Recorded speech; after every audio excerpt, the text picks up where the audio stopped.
It's good to see the city of Montreal back on the Canadian men's national team radar. The first time Canada's played a game in Montreal since 2017. It was Curacao at that time. Before that, all the way back to 2010.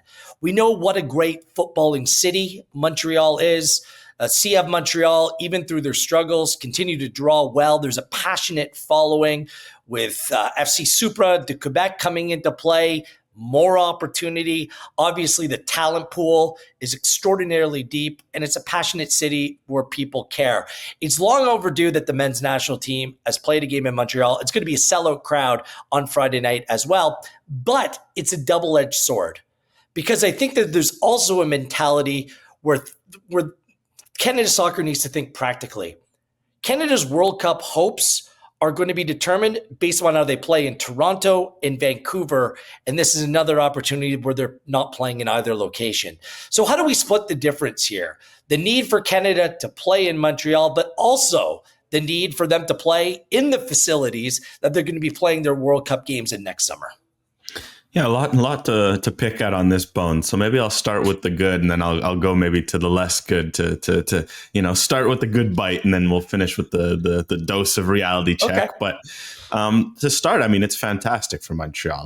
Like you mentioned, fantastic city. It is really wild to see how it just kind of fell off the map in terms of the Canadian men's national team playing there. Like, you look at that last squad who played Curacao, like Anthony Jackson Hamel scored that day. You got guys like Fraser Aird was playing at right back, Nick Ledger. Like, you got some great names on that list. But man, like, to think of how far this Canadian team has come, that the Montreal fans are going to see Jonathan David starting, that, they're going to see Ismail Kone come back all grown up a little. You got Stefan Eustáquio, Tajon Buchanan, all these players playing in top leagues. Had, injury, you could have had Moise Bombito making his return to his hometown. Like, this team has grown there's much. There's also just sorry to interrupt. There's also a reason why that happened. John Herdman wanted to establish, BMO Field in Toronto as like a fortress. And so they ended up playing there through World Cup qualifying in COVID, making Toronto the home. The players wanted to play there as well. And also the winter months didn't help. Like, a lot of cold weather games were played over the course of that run where Montreal wasn't really equipped at Stade Saputo to do just that. But this is also a product of nowhere near enough Canadian men's national team games being played on home soil in recent vintage. Like, this is part and parcel of that problem, that issue, AGR. 100%. And especially the lack of, like, when there's no competitive games, like, there's nothing, right? Like, that's the thing, that this is, I think, the fourth home friendly under Jesse Marsh. And he's, otherwise he's played a bunch in the US. They played in Europe. They've kind of played all over. So yeah, for Montreal itself, I mean, this is a great city. I think especially that there's such a strong connection to this national team. That's what makes it surprising. Like, there's so much talent on this team that there is benefit to bringing these guys home. You can see what it means to them to being back. So no, with Montreal, it's great. It's a great opportunity. You hope to see more of it in the future. But like you mentioned, to get to the reality, the lack of home games is a big one. I think this is Jesse Marsh. We're getting almost to game like 27 or 28 in his tenure. This is game number 6 at home, period. Like, it is something where they just do not play at home enough. And part of it is, yes, the Gold Cup was on the road. And, last year the Copa America was on the road. So that helps. But like, they just do not play enough at home. And heading into the World Cup, what stands out to me is they've played at BC Place once under Jesse Marsh. Once. And I mean, I wouldn't be mad if they played at BC Place because it's 15 minutes away from me. But the reality is, if they're going to go and make a run at a World Cup, they're going to have to win 2, 3, 4 games at BC Place.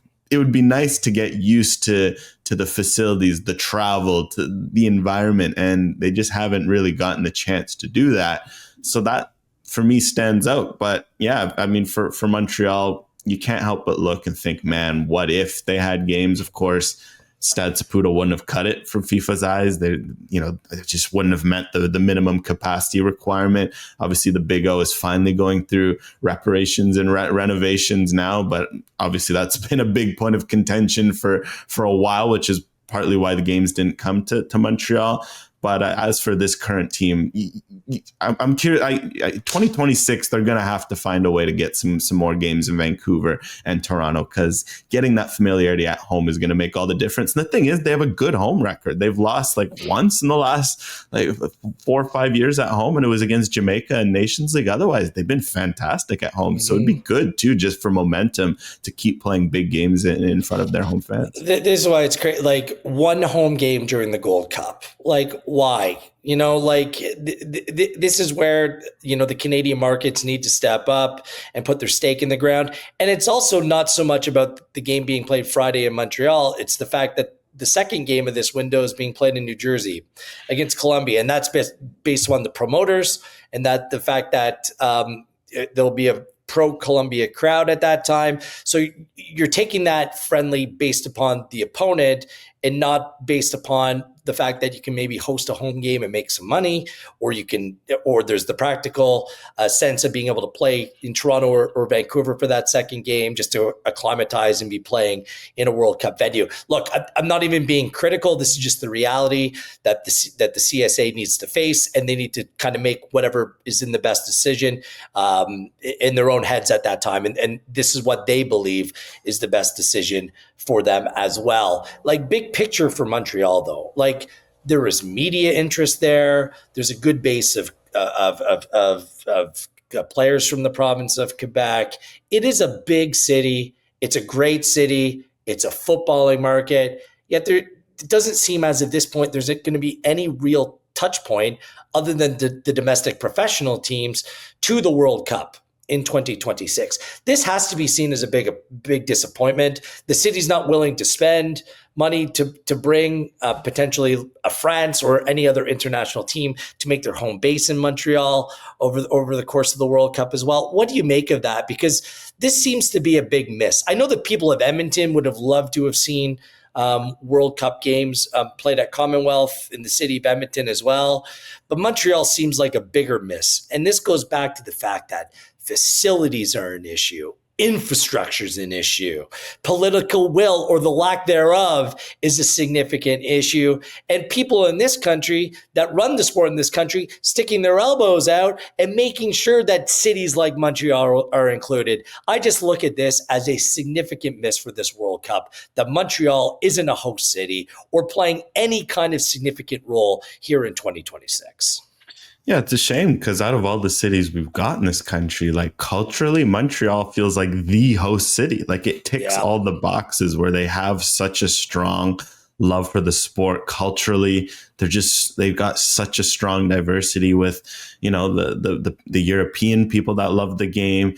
You know, a lot of Africans, North Africans, West Africans who love the game. And now in the last decade or so, a lot of Latinos have been coming into Montreal and adding their flavor. Like, it's just such a unique city for, like, whenever you go there. Italian, in the summer, the Portuguese have traditionally, like, I mean, you're right. Like, it touches every single ethnic group who have woven together this fan base where people understand the game. They're passionate of it. They're demanding of their players. They're demanding of their teams. It's just like they're lacking just, you know, the Saputo family have kind of led the way to bankrolling a lot of what goes on in that province for so long. And what I hope with FC Super de Quebec and potential other opportunity coming into the marketplace, that the proper infrastructure can be built to give more young players and businesses and administrators the opportunity to go in and flourish. Because look, it's not just Montreal, it's across this country. But until the stadium infrastructure, you know, kind of catches up and that kind of top level opportunity is provided, I feel like we're just continuing to tread water. And that's my disappointment in this World Cup, and the touch point for Canada as well. Where are these legacy projects to take the game forward in this country to provide opportunity after 2026? And Montreal is the prime example. And thankfully, you know, FC Super de Quebec's coming in, but I think that's just the start of what needs to be done, not anywhere near the end point. 100%. And even when I think of Montreal, like, the way they celebrated Morocco going on the run at the World Cup. When Senegal won the AFCON 2 years ago, they had like 1,000 people in the street. Like you would have thought, yeah, it was incredible. So, but that's been the big concern with this World Cup is infrastructure. Like, what's the lasting? And that's why this World Cup has been so disheartening. Like we mentioned recently with tickets, right? Like, there's just so many examples where a World Cup can come to a country and can do a positive influence because you're going to obviously offer the opportunity to see the world's game and that the highest level of it up close. You have to offer the opportunity to leave a legacy behind. And right now, feels like this World Cup's lacking in both areas because when it comes to seeing it, well, if you've got the money to go see the circus coming to town, so to speak, you can go watch the games. And then in terms of infrastructure, they're relying heavily on what's there. There's no new stadiums being built. There's not enough new training facilities being built. Even little things like it'd be nice if you could get some soccer courts out of it, if you could get other things that help keep people connected in the game long term, because there's passion there across the country, and Montreal is the perfect example of it because, man, they could really benefit from all of these aforementioned factors. Instead, they're just kind of left on the sidelines. But that's kind of been the story of this World Cup, that a lot of interests that maybe aren't as important when it comes to World Cup planning are taking hold instead of the real matters of why you want to hold this tournament and what it can really do to a country. I mean, so where do you turn at this point? The politicians in this country are way behind where they need to be. There's going to be politicians trying to take their selfies and populate their Instagram and social media, showing that their involvement. But what are they doing to take the sport forward in this country? I have significant questions there. That is nothing new with politicians. The Canadian Organizing Committee, I think that what their role is to make sure that everything looks good come World Cup time. So things like construction will stop in the city and things, they're working through the political realm that way in order to make sure that the host cities look as good as possible. I don't think their mandate is to build the game in this country. So once again, it's going to turn into, what sort of private money is going to come in that will inevitably help the public interest.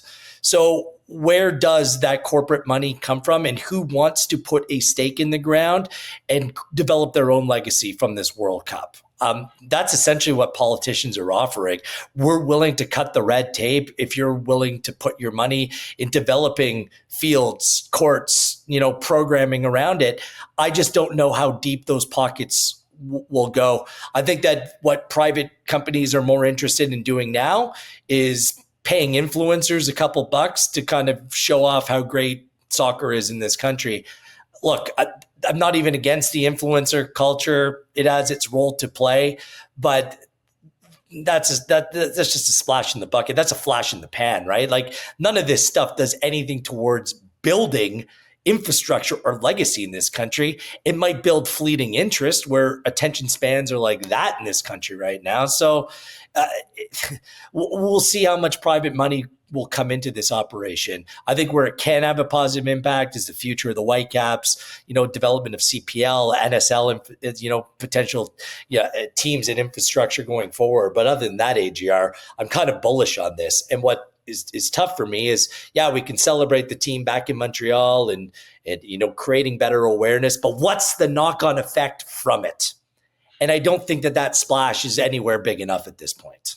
Yeah, well, I think where I would leave this on, and I won't go too deep into it because it's very like kid at the back of the university lecture, like sitting with the hand on his knee kind of vibe. But it's just like right now in our society at large, like we're just so focused on what's ahead, like short term.